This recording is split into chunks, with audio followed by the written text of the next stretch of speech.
Everything you need to know about Nintendo Switch modding. The Nintendo Switch is a neat bit of hardware. But what if it could do more? Some people mod and install custom firmware on their Switch consoles to install homebrew software.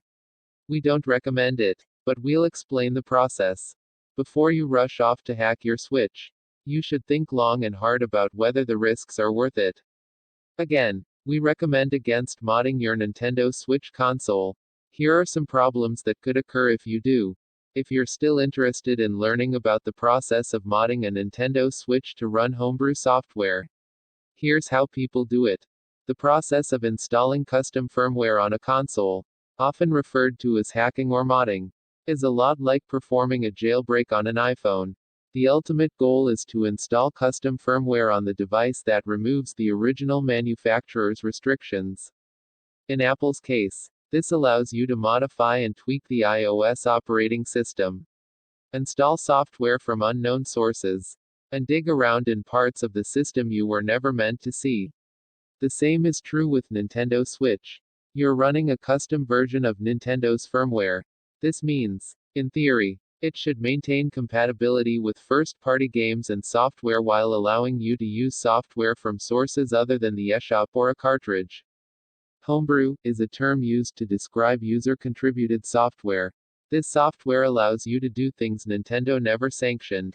The most obvious of these is installing software from unscrupulous sources, including pirated games. You can install emulators on a modified Switch and play all manner of classic games from early home consoles, handhelds, and arcade cabinets. There are certainly issues with more modern, demanding platforms, like the Dreamcast. However, older platforms, like the SNES and Nintendo DS, work well. There's even a reliable Switch port of PCSX, an original PlayStation emulator. Switch modders have ported whole operating systems to the platform, including Ubuntu Linux, a version of Linux called Laka, which focuses on emulation, and a version of Android. The homebrew scene literally ported Mario 64 to the Switch. This is insane. pic.twitter.com/p8u3g5p. Since modding a console that's still under active development is very much a cat and mouse game, many homebrew apps focus on protecting the Switch from Nintendo's long arm.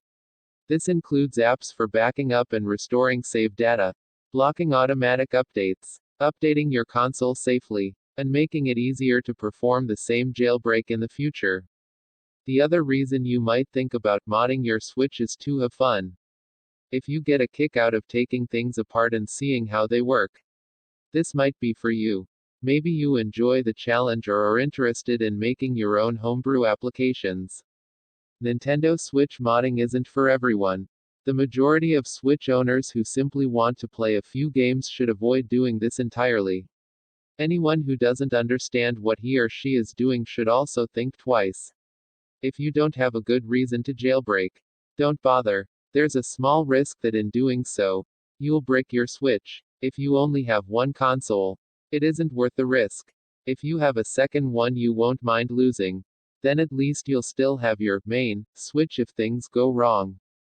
Unsurprisingly, Nintendo isn't fond of people installing homebrew on their consoles. Not only does it allow you to pirate games, but it also makes it possible to modify game files for an unfair advantage. For example, you can modify save files to fix high score tables, or install software like emulators, which Nintendo's been fighting for years. There's also a chance you could install malicious software since homebrew isn't vetted by Nintendo. If Nintendo detects custom firmware on your modified Switch, you could be permanently banned from online services.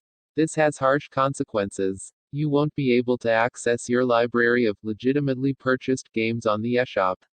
You also won't be able to use Nintendo Switch Online anymore. This means you'll be locked out of matchmaking and online communities in games like Mario Maker 2.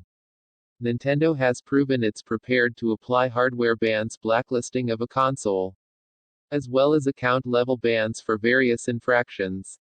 An account-level ban means you can start over and open a new account on the same console, but you'll lose all your purchases and any associated services.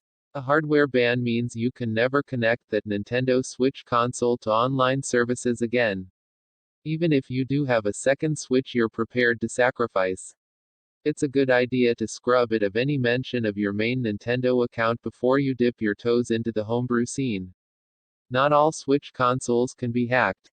In April 2018, a vulnerability was discovered in the custom Tegra X2 chipset used by Nintendo. The issue was acknowledged by Nvidia, who supplies the chips. A person with physical access to older Tegra-based processors could connect to the device's USB port, bypass the secure boot and execute unverified code. The exploit is hardware-based, which means future versions of the Tegra X2 used in the Switch were patched.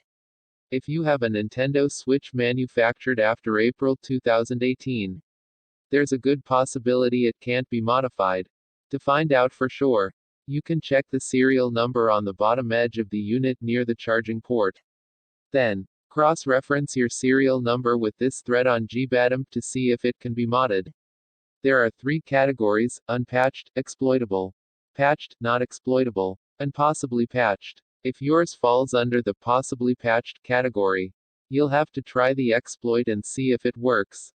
Nintendo Switch Lite and the slightly updated Mariko consoles, released in August 2019, have also been patched, and thus can't be used with this exploit.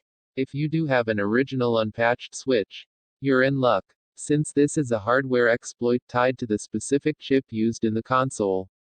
Nintendo can't patch it. Of course, you can also buy a Switch that can be hacked if you don't already have one. Just use the GBADM serial thread to cross-reference serial numbers with the patched and unpatched product lines. You can also test a console's vulnerability without harming it. If your Switch currently can't be patched, there's not much you can do. Keep an eye on the scene. Though, hackers are constantly coming up with new exploits. These include hardware modifications, like SX Core and SX Lite, for consoles that can't be hacked via other methods. A cable to connect your Switch, USB-C, with your computer, USB-A or USB-C, or Android device. If you're using it, the best exploit to use is known as Fusée, which works with all versions of Switch firmware provided your Switch is exploitable. The other exploits, Nariba and Caffeine, are limited to particular firmware versions. You can follow the full walkthrough of how to hack your Switch via the NH Switch Guide, with detailed instructions for most operating systems. However, we'll give you a brief overview of the process below.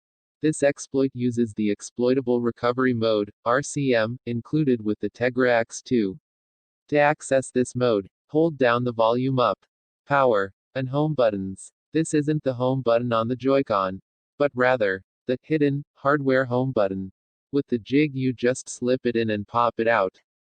There's metal inside of the jig to act as a bridge between the pins, which is all that's needed to enter rcmpic.twitter.com/nin7sgfmoy. To do this, you'll need to ground pin 10 on the right Joy-Con rail with an RCM jig. There are several ways you can make an RCM jig, and some are more permanent than others. If you do this incorrectly, it could potentially damage or permanently brick your Switch. After you enter RCM, you can download HEC8, a custom bootloader, to the root of your micro SD card and put it in your Switch. Use your preferred device to inject the payload. Partition the micro SD card, and then download and copy your custom firmware. Next, you will want to make a NAND backup and grab your console's unique keys. These might come in handy if something goes wrong and you have to restore your Switch.